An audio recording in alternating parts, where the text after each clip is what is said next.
A paz do Senhor Jesus a você que está entrando neste canal de devocional.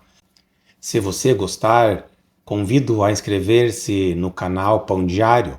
Convido também a curtir e a compartilhar os conteúdos com seus amigos, conhecidos e grupos de WhatsApp e Facebook para que mais pessoas sejam alcançadas com a mensagem do Evangelho. Não se esqueça de ativar o sininho das notificações para que você possa estar recebendo conteúdos atualizados tão logo sejam postados. Deus abençoe grandemente cada um de vocês. Fique com este vídeo agora. Amém? Sermão do Monte, capítulo 20, parte 5, final. A letra e o espírito. Mas nosso Senhor salientou do princípio ao fim, que aquilo que realmente chama a atenção de Deus em nós é que sejamos amantes da retidão. Deveríamos ter fome e sede de justiça, não apenas negativamente, ou seja, evitando aquilo que é mal. Sem dúvida, é desnecessário que eu me desvie da linha central da exposição, a fim de mostrar a relevância prática de cada um desses pontos em relação à nossa condição atual. Desafortunadamente, ainda há pessoas que parecem pensar acerca da santidade e da santificação em termos puramente mecânicos. Elas pensam que enquanto não se tornarem culpadas de alcoolismo, do jogo ou de frequentarem teatros ou cinemas, tudo lhes irá bem. A atitude delas é puramente negativa. Não parecem ficar preocupadas quando se mostram invejosas, ciumentas ou despeitadas com os seus semelhantes. Mas o fato que alguém vive marcado pelo orgulho da vida não parece ter para elas a mínima importância, contanto que não pratiquem certas coisas. Essa era a grande dificuldade dos escribas e fariseus, os quais pervertiam a lei de Deus, encarando-a por esse prisma totalmente negativo. Nosso quarto princípio básico é que o propósito da lei, conforme o nosso Senhor expôs, não é o de conservar-nos em uma atitude de obediência a certas regras opressivas, mas é o de promover o livre desenvolvimento do nosso caráter espiritual. Isso reveste-se de capital importância. Não deveríamos imaginar que o caminho da vida santa, o caminho da santificação, seja algo difícil e penoso, que nos mantenha sujeitos ao estado de servidão. De maneira nenhuma. A gloriosa possibilidade oferecida a cada um de nós através do Evangelho de Cristo é a de nos desenvolvermos como filhos de Deus, que cresçamos até a medida da estatura da plenitude de Cristo, como está em Efésios capítulo 4, versículo 13.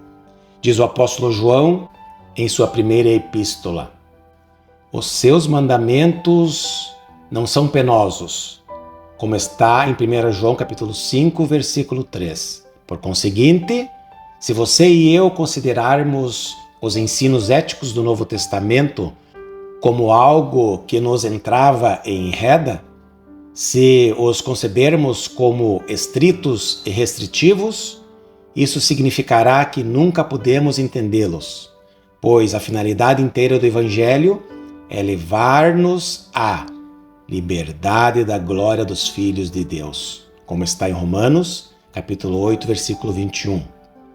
E estas injunções particulares são simples ilustrações de como podemos atingir esse alvo e desfrutar do mesmo.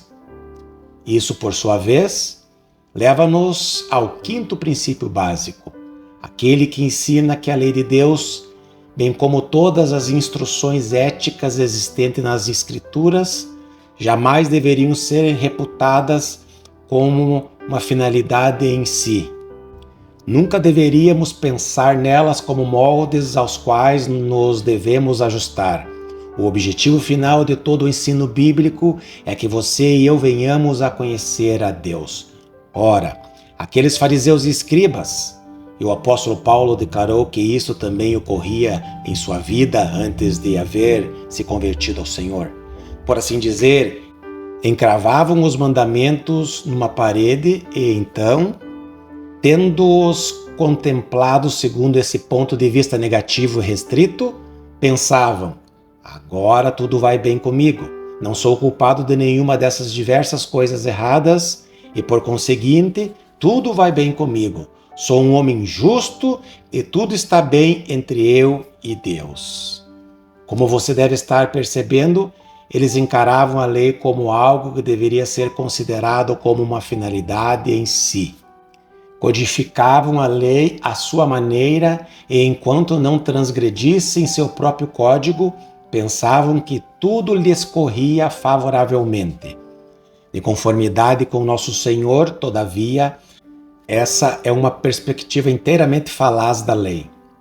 O grande teste que sempre deveríamos aplicar a nós mesmos é o seguinte: qual é a minha relação com Deus? Eu o conheço realmente? Eu o estou agradando? Em outras palavras, ao nos examinarmos antes de nos recolhermos ao leito, não deveríamos meramente indagar de nós mesmos se cometemos algum homicídio, algum adultério, ou se nos tornamos culpados disso ou daquilo, para em seguida, em caso negativo, agradecer a Deus por isso.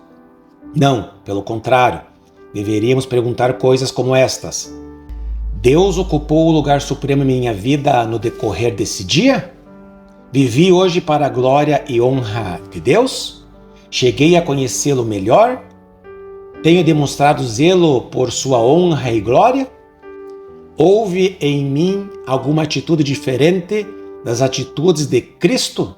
Pensamentos, imaginações, desejos ou impulsos?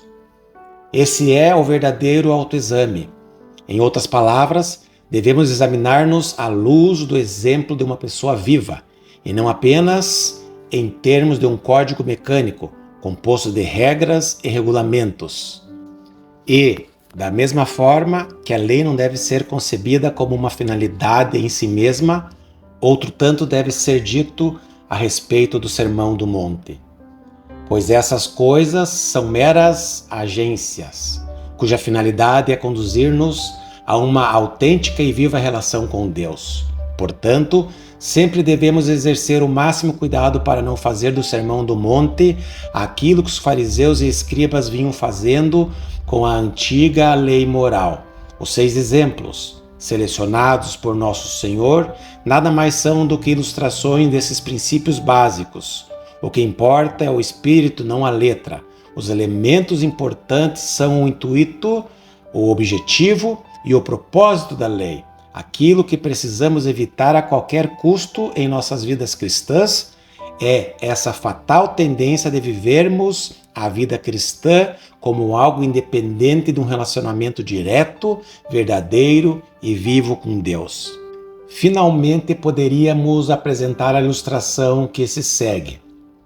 A disciplina na vida cristã é algo bom e essencial. Contudo, se nosso principal objetivo e intuito é nos conformarmos à disciplina que tivermos delineado para nós mesmos, isso bem poderá vir a constituir-se a mais grave ameaça contra as nossas almas.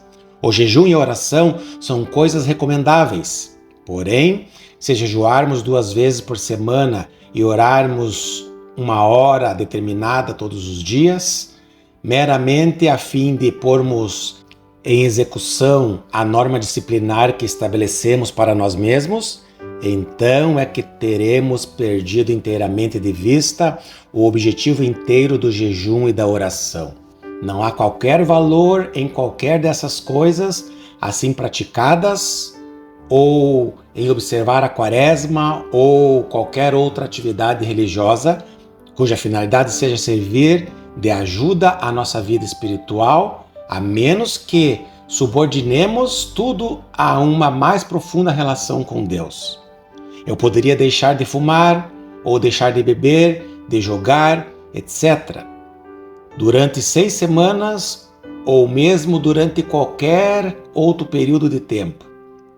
No entanto, se durante esse período não se tiver acentuado a minha qualidade de humildade de espírito, se o meu senso de pobreza espiritual não se tiver tornado mais intenso, se a minha fome e sede de justiça e de Deus não tiver aumentado grandemente, então terá sido dispensável qualquer coisa que porventura eu tenha feito.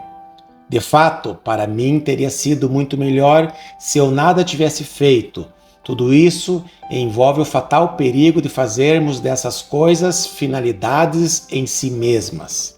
Poderíamos tornar-nos culpados do mesmo erro no que concerne a adoração pública. Se a adoração pública for transformada em uma finalidade em si mesma, se o meu único objetivo em um púlpito for pregar um sermão e não esclarecer aos meus ouvintes o bendito Evangelho de Cristo, a fim de que você, eu e todos nós venhamos a conhecê-lo e amá-lo melhor, então a minha pregação terá sido perfeitamente inútil. E isso bem poderá vir a ser o fator que mais condene a minha alma às penas eternas. Essas coisas têm o propósito de servir-nos de ajuda, de ilustrações da palavra de Deus. Que Deus nos guarde de as transformarmos em uma religião, porque a letra mata, mas o Espírito vivifica, como está em 2 Coríntios capítulo 3, versículo 6.